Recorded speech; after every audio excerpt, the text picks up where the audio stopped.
Breaking news tonight. Via Rail suspends service across Canada.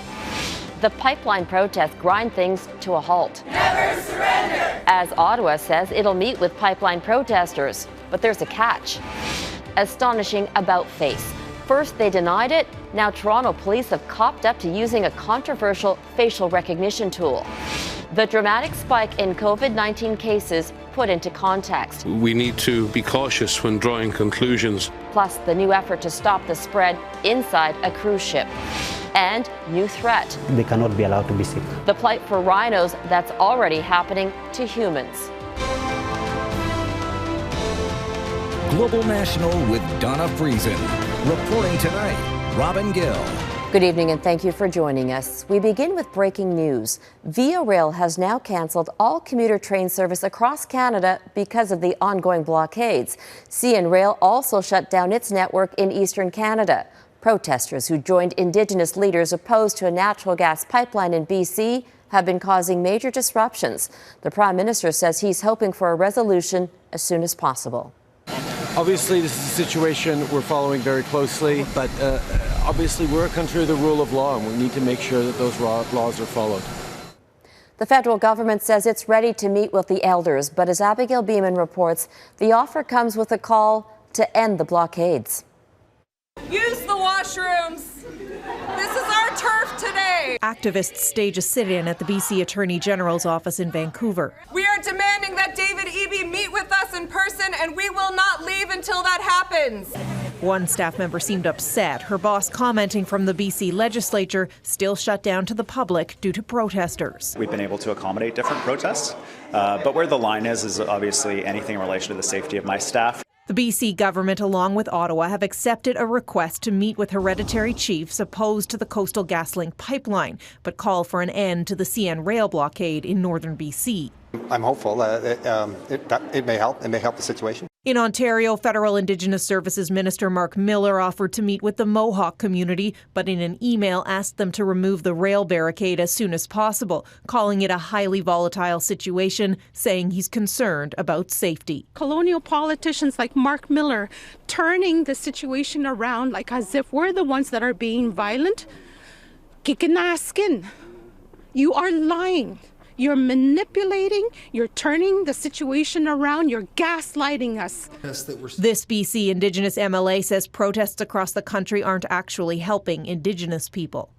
No, they are uninformed. They're only getting 1% of the story in terms of a small group of people, hereditary chiefs in one area of the pipeline.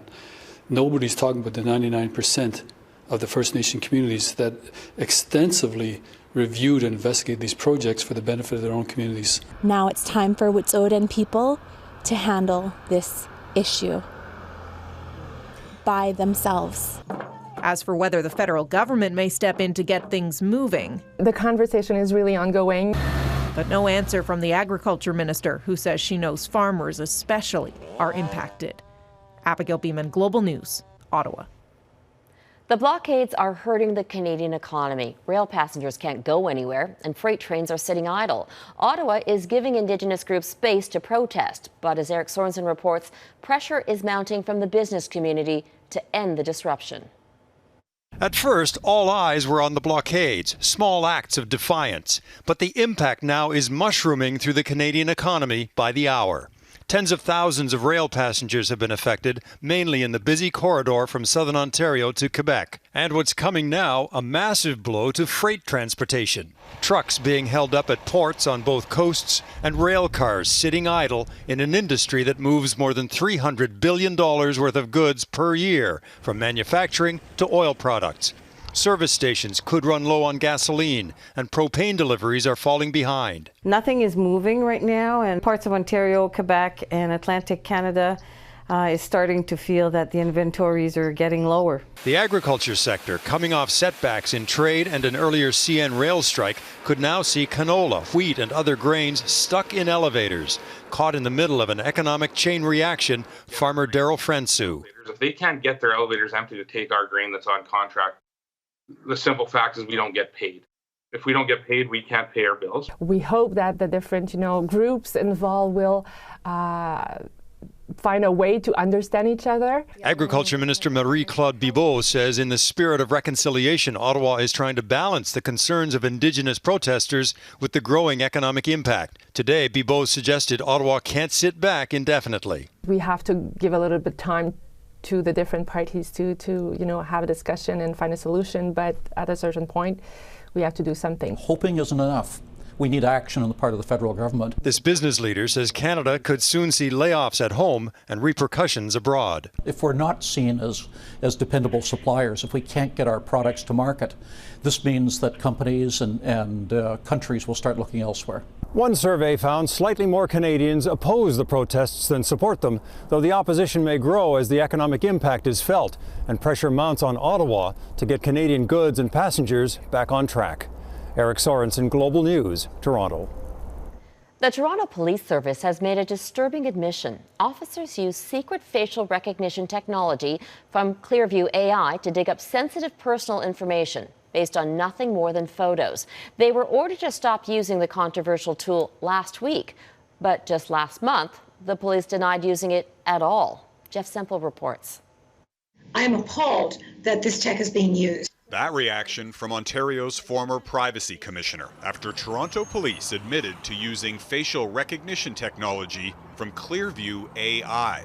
The company's app can cross-reference a person's image against a database of billions of photographs scraped from social media and millions of other websites without consent.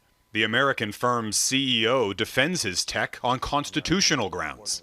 But there is also a First Amendment right to public information. Clearview AI sparked controversy last month in the United States after the New York Times revealed the tech was already being used to make arrests. Following those revelations, Global News asked Toronto police whether Clearview AI software was being used here. The answer? Not anymore. In a statement, a spokesperson said that some members of the service began using Clearview AI in October with the intent of informally testing this new and evolving technology. The chief directed that its use be halted immediately upon his awareness, and the order to cease using the product was given on February 5th. In other words, the tech was used for months without the police chief's knowledge. I am surprised because you would think that something this invasive, without any notice or consent, without a warrant, without anything, is being accessed by police forces. Other police forces, such as Calgary's, use facial recognition software that compares a person's image to their internal police mugshot, meaning they can only use images of suspects who've already been photographed by police. But some, such as Ontario's provincial police force, refuse to say whether it uses the Clearview AI app. The company's own website contains a quote from an unnamed Canadian detective constable, calling Clearview hands down the best thing that has happened to victim identification in 10 years. Within a week and a half, we made 8 identifications of either victims or offenders.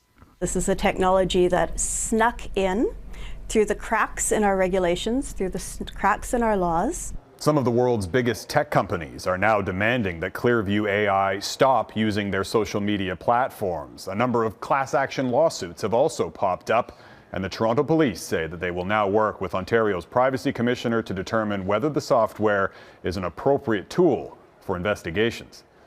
Robin? Jeff Semple in Toronto. The U.S. is adding new charges in its case against Chinese tech giant Huawei. The company is accused of a decades-long plot to steal trade secrets and intellectual property from rival companies in the U.S. Prosecutors say in some cases, Huawei gave employees bonuses to steal from competitors. Huawei and its chief financial officer, Meng Wanzhou, are already facing criminal charges of fraud and violating U.S. sanctions against Iran and North Korea. In December 2018, the RCMP arrested Meng at Vancouver International Airport on an extradition request from the U.S. The death toll in the coronavirus outbreak continues to soar tonight. According to Chinese media, more than 1,400 people around the world have died, the vast majority in China. More than 65,000 cases are being reported. Again, most are in China. It's a significant jump because, according to public health experts, there's been a change in the way cases in Hubei province are being confirmed. Before, authorities were only counting cases confirmed by specialized testing kits. Now, they're also including cases diagnosed using other clinical tests, such as CT scans. So we're not dealing, from what we understand, with a spike in cases of 14,000 on one day. To an extent, this is an artifact of the reporting, and we are working with our colleagues in China. Our team there are working very hard to see exactly how many days and weeks and how those numbers are spread out across those days and weeks. The WHO says outside China, COVID-19 cases are not rising dramatically. Japan has recorded its first death, though, and on board a cruise ship in Yokohama, the virus is still spreading. Crystal Gumansing reports. The lineup of ambulances near the Diamond Princess tells the story.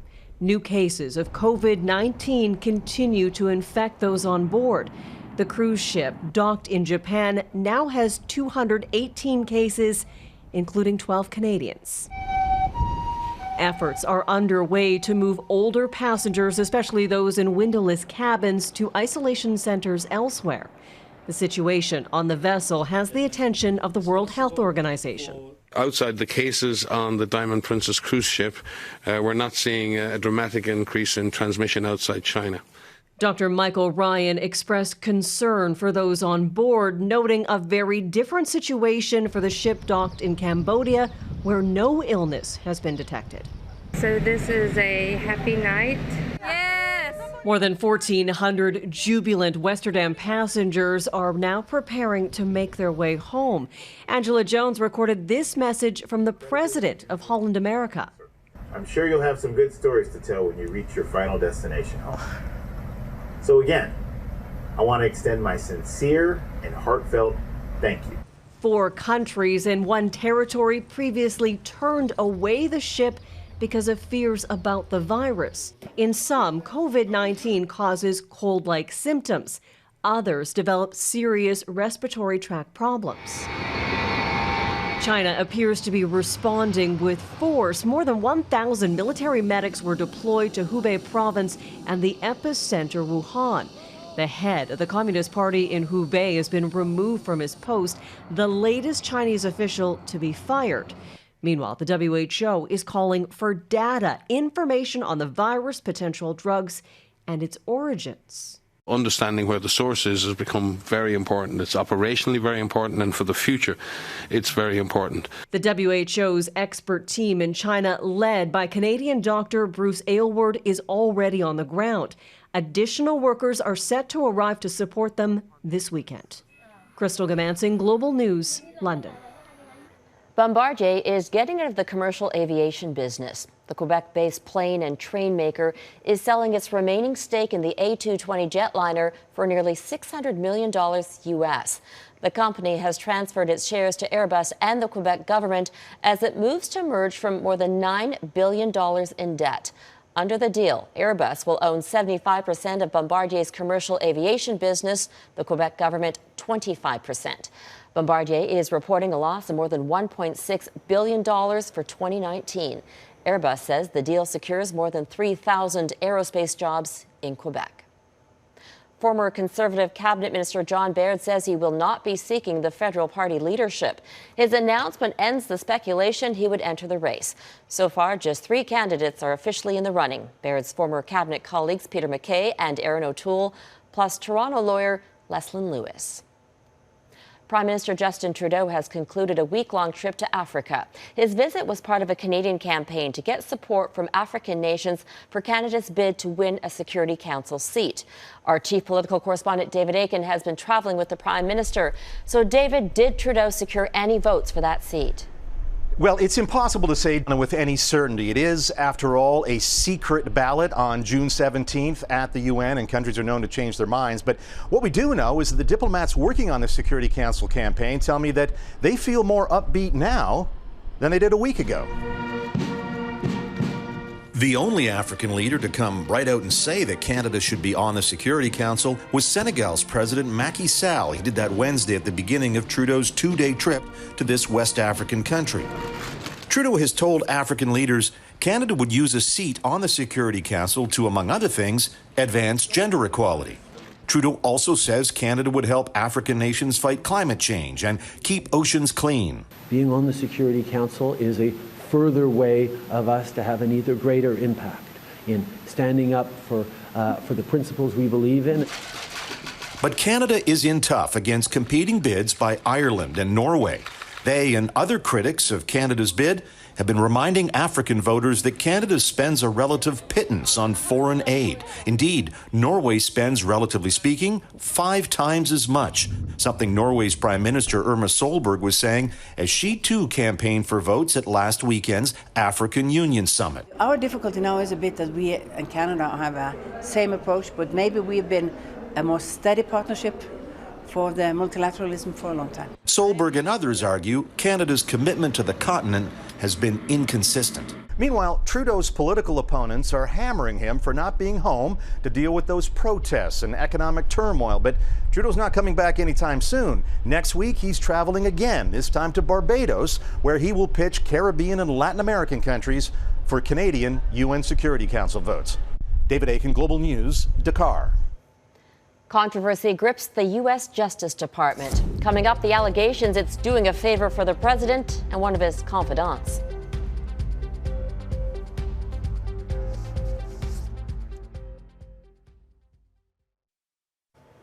There is growing alarm tonight that U.S. President Donald Trump is using his office as an instrument for personal vendettas. The Justice Department is pushing for a shorter sentence for Trump's longtime friend and former campaign associate, Roger Stone.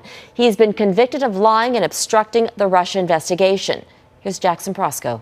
A self-proclaimed dirty trickster from the era of Watergate, Roger Stone really made a name for himself in the age of Trump after being convicted of lying to protect the president. They treated Roger Stone very badly. This week, Trump openly complained about the lengthy sentence Stone now faces for obstruction and witness tampering. 9 years for doing something that nobody even can define what he did. And soon after, the Justice Department, headed by Trump's Attorney General Bill Barr, overruled prosecutors and asked for Stone to face less prison time.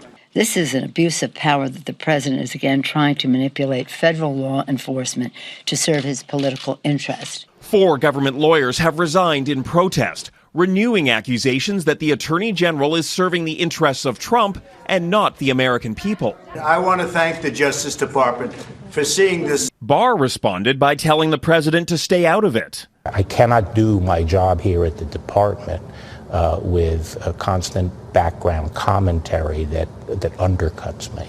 I have never obstructed justice. In the decades after Richard Nixon and Watergate, presidents went out of their way to avoid the slightest perception of interference in the justice system. Not so in the Trump era, where the Attorney General has positioned himself to do the president's bidding. I think we are seeing a dismantling of the post-Watergate reforms like nothing we've seen in decades. Stone now awaits his lighter sentence and is holding out hope for a full presidential pardon. The fear in Washington is that the president learned a lesson after his impeachment acquittal, that he can move the wheels of justice to protect his friends and prosecute his enemies with impunity. Jackson Prosco, Global News, Washington.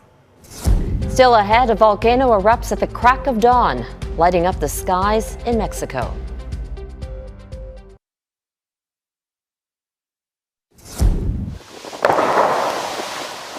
That thunderous boom rang out in Mexico, indicating the Popocatépetl volcano erupted. A webcam captured the night skies light up as the crater spewed lava and an ash column nearly 5,000 feet high. The volcano is 80 kilometers from Mexico City and one of the most active in the country. No one was hurt, but a volcanic ash advisory has been issued. One of Antarctica's fastest shrinking glaciers has lost an iceberg about 350 square kilometers in size. That's about as big as Las Vegas. Antarctica stores about 70% of the world's fresh water in the form of snow and ice. If it were all to melt, sea levels would rise by 50 to 60 meters. But that will take many generations.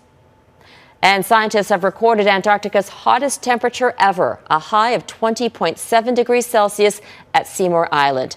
Just days before, a research station on the northern tip of the continent logged a record 18.3 degrees Celsius. The result? These dramatic images show a barren, nearly iceless landscape in the northern region. Up next, resistant rhinos, the new threat facing the animal on the brink of extinction.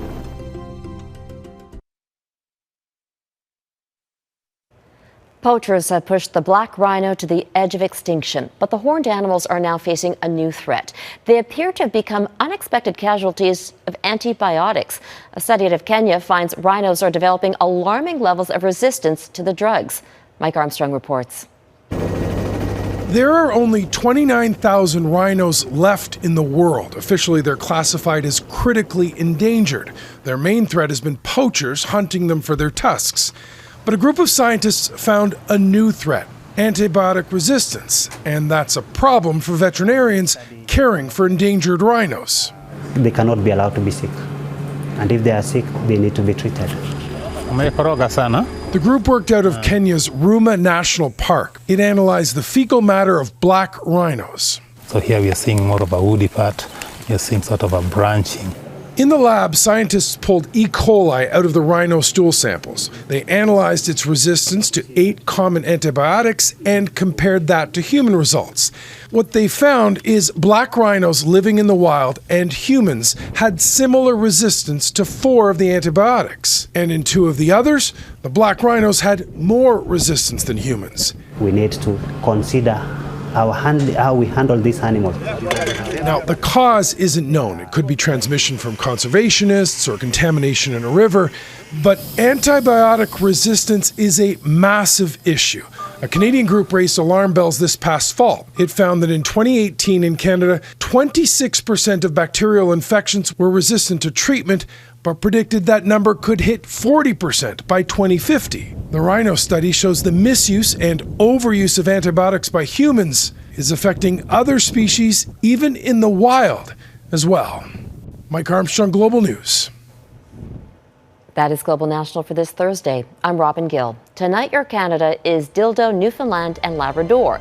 We would love to see you're part of this country, so email your pictures to viewers@globalnational.com. Thank you for watching, and I'll see you back here tomorrow. Have a great night.